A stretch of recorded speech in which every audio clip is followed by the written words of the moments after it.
Let's just start off right away with this Hankins guy. I'm intrigued. I assume you know a lot about him. I know you're a big Ohio State guy. And 25, 26 years old. He had just signed a $27 million deal. And from what I'm reading, was a guy really the only really why they're moving on beyond the high salaries that they're switching from a 4-3 to a 3-4. Well, we run a 3-4. But is he just so good? Well, they're switching to a different type of 4-3. So they're still running a 4-3. Okay. But what they want are defensive tackles who are a little bit smaller and quicker. Okay. So it's just a different style of a 4-3. And people I've talked to over there said that, yeah, he did play well, and it was I don't want to say as simple as that, because it was a way that they could, if you don't want to pay a guy like him that much money, well, they could cut him, and there's no penalty because the way his contract was structured. But, yeah, it was because it was a different style of a 4-3. Gotcha. And then what is good football players are still hard to come by. Exactly. I'm surprised that they're. Oh, no doubt. But again, if you want a guy who's maybe instead of 340, 330, you want guys who are 300, he's not going to fit. And so then he does become an expensive guy for you. Now, listen, if it's Aaron Donald, you're not going to cut Aaron Donald. I think it does sound like a scheme fit thing, because it does sound like he was actually productive last year. And he was productive with the Giants as well in a 4-3. So he is a guy that, obviously there's an Ohio State thing, but I always liked him when he was at the Giants too, because I thought he was a good player for them, surrounded by good talent. But yeah, I agree with you. If you're that good, you're going to stick around. But I think they just viewed him as having a skill set that didn't match what they wanted to do, and he was inexpensive. So if they go after a Hankins, does that take them out of the mix for a guy like a Vita Vea in the draft at 13? What if Hankins signs, hypothetically, what direction do you see them going with the draft pick? Accumulate more picks? Do they stay pat at 13? What happens there? That's a good question. I was trying to figure that out yesterday a little bit, because they've already solved inside linebacker by bringing back Zach Brown. So you don't need to get a Roquan Smith or someone like that. If they get one of these corners, do you then draft one of the corners there, whether it's Denzel Ward, Josh Jackson, one of those guys?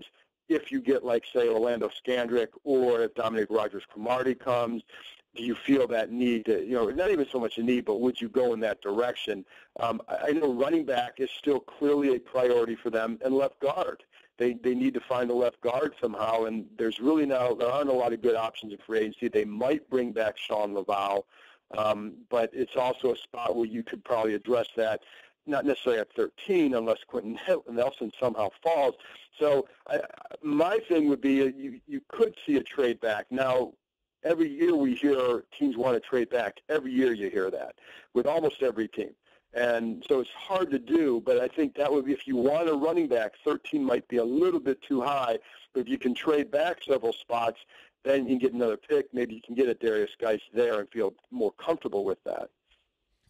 Tell us about the other guys that they're bringing in. Scandrick. Who else? Pernell McPhee. Pernell McPhee. Both. First thing is all three of these guys have been cut by their previous team. So for those worrying about the compensatory picks, it would not count against that.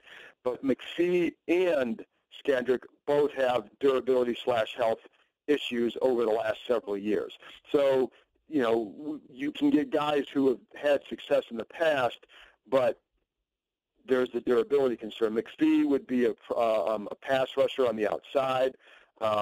Again, productive when healthy, it seemed, but healthy was a problem, and has some versatility. He was with the Ravens, if you remember, got the big deal with the Bears.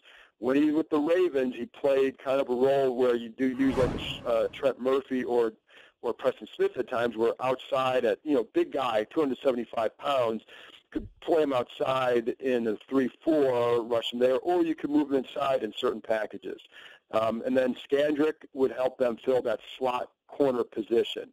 And again, he was good when he was healthy, but he's had trouble staying healthy over the last couple of years. So that's the one knock there. But those are the roles those guys would fill. McPhee, they're clearly looking for that backup pass rusher with Murphy gone, and then Junior Gillette still on the market. John, I saw in your article that Dominic Rodgers-Cromartie is looking to wait until April to make his decision as to where he's going to sign. Why is he going to take like 10 days to make that decision? That's a good question, and Josina Anderson reported that. All I know is that he's going to wait that long. That he had told her that he was going to wait that long. Sometimes things get pushed a little bit. Your timetables change based on certain things. It could be you just waiting to see how other things fall out. I don't know, because as you see, guys start to get released around this time as teams start to sign players.